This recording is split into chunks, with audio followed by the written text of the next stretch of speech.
मैं एक ऐसा हथियार बना सकता हूं जो 400 किलोमीटर दूर उड़ रहे 10,000 हवाई जहाज़ों को एक साथ पिघला सकता है और लाखों सैनिकों को एक सेकंड में राख बना सकता है। यह दावा किसी फिल्म राइटर की नहीं है, बल्कि उस इंसान का था जिसने 20वीं सदी का आविष्कार किया था। दोस्तों, इतिहास में कुछ तारीखें ऐसी होती हैं जो सिर्फ कैलेंडर का पन्ना नहीं होता, बल्कि एक युग का अंत होता है।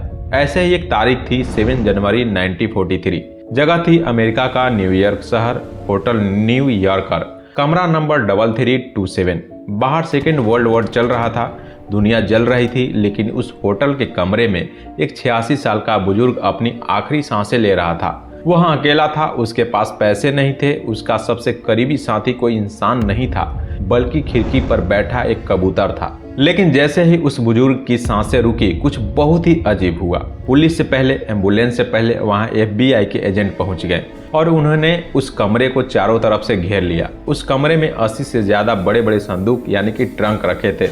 सरकार के अधिकारियों ने उन संदूकों को खोला नहीं, बल्कि उसे सील कर दिया और वहां से जब्त करके एक गुप्त जगह पर ले गए। तो दोस्तों, सवाल यह है कि एक गरीब, लाचार और अकेले बूढ़े आदमी से दुनिया की सबसे ताकतवर सरकार अमेरिका को इतना डर क्यों था? आखिर उस बक्से में ऐसा क्या बंद था? क्या उनमें एलियंस की जानकारी थी?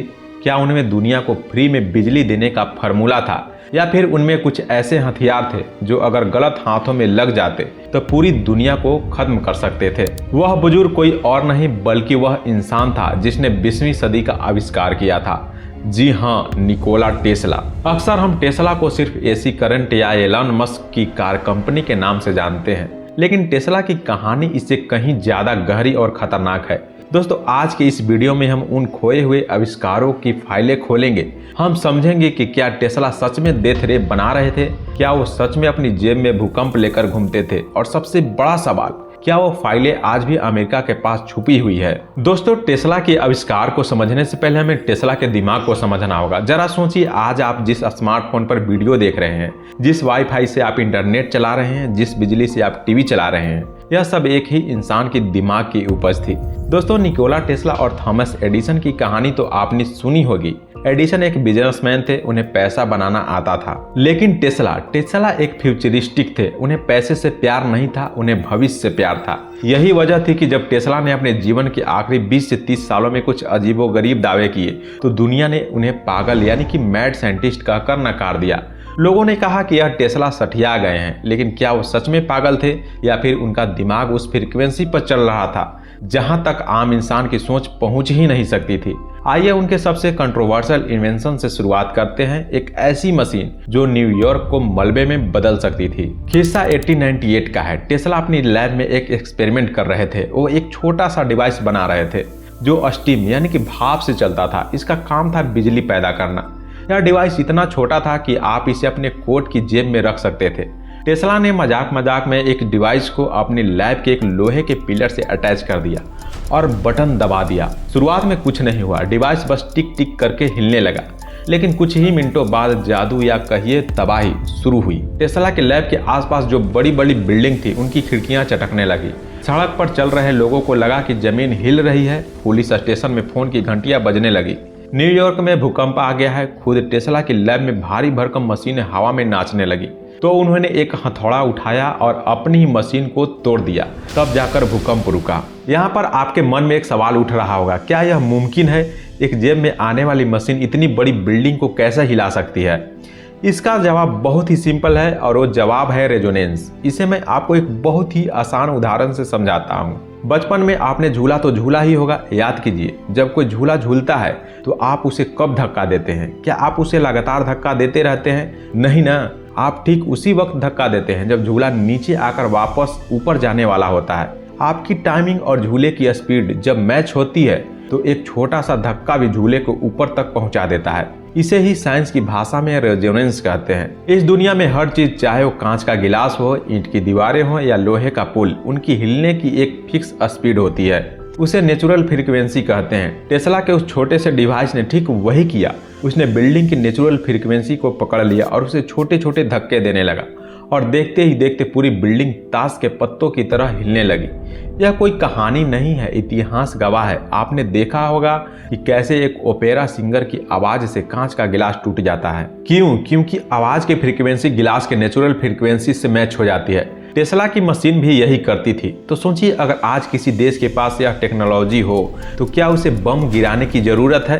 बिल्कुल नहीं। वो बस एक डिवाइस सेट करेंगे और दुश्मन देश के शहर भूकंप से तबाह हो जाएंगे। इसे टेक्टोनिक वेपन कहा जाता है। टेस्ला ने 100 साल पहले ही चेतावनी दे दी थी कि मैं चाहूं तो पृथ्वी के 2 टुकड़ों में तोड़ सकता हूं। दोस्तों, भूकंप वाली मशीन तो फिर भी एक्सीडेंट थी, लेकिन 1930 के दशक में टेस्ला ने जानबूझकर एक ऐसा हथियार बनाने का दावा किया जिसने दुनिया भर की सरकारें की नींद उड़ा दी। मीडिया ने इसे नाम दिया द डेथ रे, यानी मृत्यु की किरण। नाम सुनकर आपको स्टार वॉर की लेजर गन याद आ रही होगी, लेकिन रुकिए, टेस्ला का आइडिया लेजर से बिल्कुल अलग था और ज्यादा खतरनाक भी। टेस्ला ने कहा था कि मैं एक ऐसा हथियार बना सकता हूं जो 400 किलोमीटर दूर उड़ रहे 10,000 हवाई जहाजों के इंजन को एक साथ पिघला सकता है और लाखों सैनिकों को 1 सेकेंड में खत्म कर सकता है। अब सवाल यह है कि यह कैसे काम करता है। इसे समझने के लिए एक उदाहरण लेते हैं। अगर आप एक टॉर्च की रोशनी आसमान में मारे तो क्या वो दूर तक जाएगी? नहीं, वो फैल जाएगी, उसकी पावर खत्म हो जाएगी। लेजर के साथ भी यही दिक्कत है, लेकिन अगर आप एक पानी की पाइप ले और उसे आगे नोजल लगा दे तो पानी की एक पतली तेज धार बहुत दूर तक मार करती है। टेस्ला का हथियार रोशनी नहीं फेंकने वाला था, वो मरकरी यानी कि पारा के बेहद माइक्रो पार्टिकल को एक वैक्यूम चेंबर में चार्ज करते और उन्हें गोली की रफ्तार से भी तेज फायर करते। क्योंकि वह सॉलिड पार्टिकल थे, वे हवा में बिखरते नहीं, ये सीधा जाकर निशाने पर लगते और इतनी एनर्जी छोड़ते कि लोहा का जहाज भी पिघल जाता।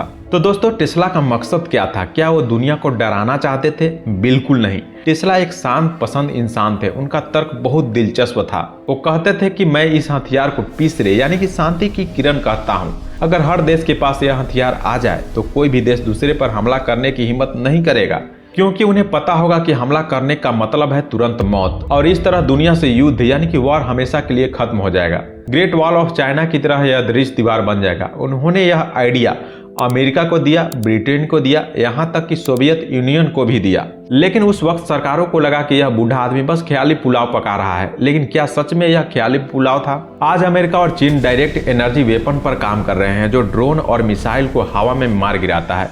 उसका बेसिक प्रिंसिपल वही है जो टेस्ला ने 1934 में अपनी डायरी में लिखा था। हवा और जमीन के बाद टेस्ला की नजर समंदर पर थी।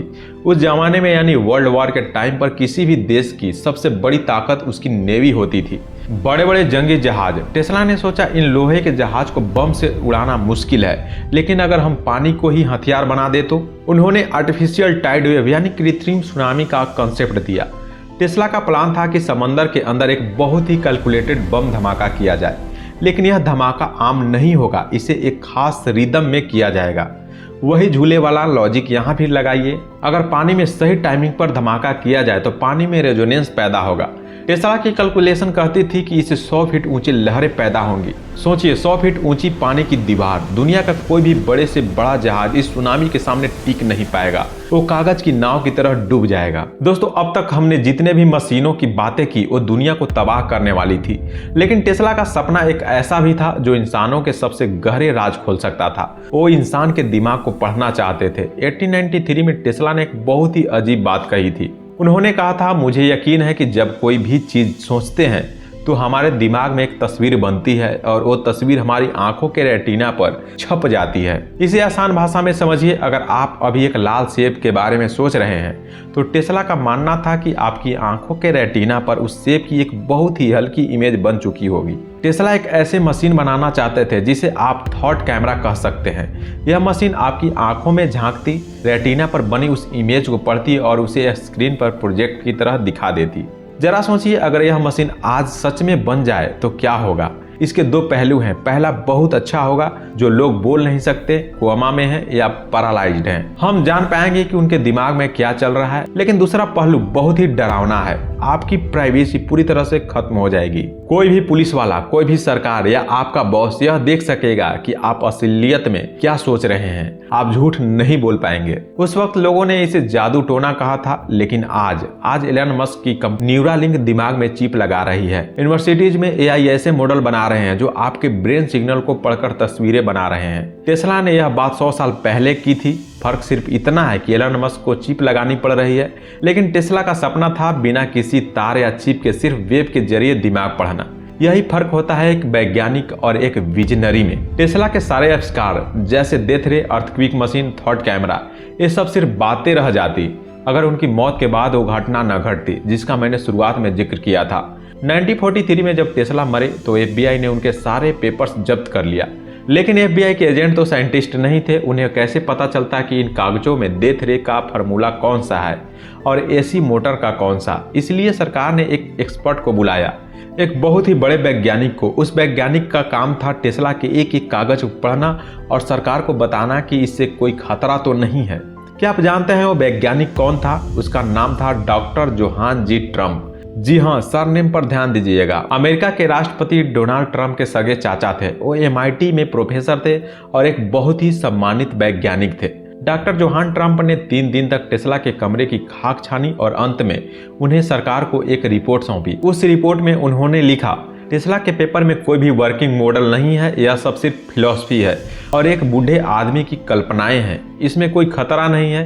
सुनने में सब ठीक लगता है ना? सरकार ने कहा कुछ नहीं मिला और बात खत्म। लेकिन रुकिए, यहीं पर एक ट्विस्ट है। कंस्पिरेसी थ्योरी यह नहीं है कि जॉन ट्रंप ने क्या कहा, कंस्पिरेसी यह है कि क्या उन्होंने सच कहा। टेस्ला के नौकरों और सहायकों ने बताया कि टेस्ला अपनी सबसे जरूरी बातें कभी डायरी में साफ साफ नहीं लिखते थे, वो कोड में लिखते थे या अपनी याददाश्त पर भरोसा करते थे। यह भी कहा जाता है कि FBI के पहुंचने से पहले ही टेस्ला के कुछ ब्लैक नोट्स गायब हो चुकी थी। वो नोटबुक्स कहाँ गई? क्या वो कोई जर्मन जासूस उन्हें ले गया या सोवियत यूनियन? और सबसे बड़ा इत्तेफाक देखिए, टेस्ला की डेथ के कुछ सालों बाद ही अमेरिका और रूस दोनों ने अचानक weather control particle beam weapons और सैटेलाइट वॉरफेयर पर काम करना शुरू कर दिया, जिसे बाद में स्टार वॉर प्रोग्राम कहा गया। अगर जॉन ट्रंप की रिपोर्ट सही थी और टेस्ला के पेपर्स में कुछ नहीं था, तो अचानक इन देशों को यह टेक्नोलॉजी कैसे मिली? क्या जॉन ट्रंप ने सरकार के कहने पर झूठ बोला था ताकि यह टेक्नोलॉजी पब्लिक न हो जाए?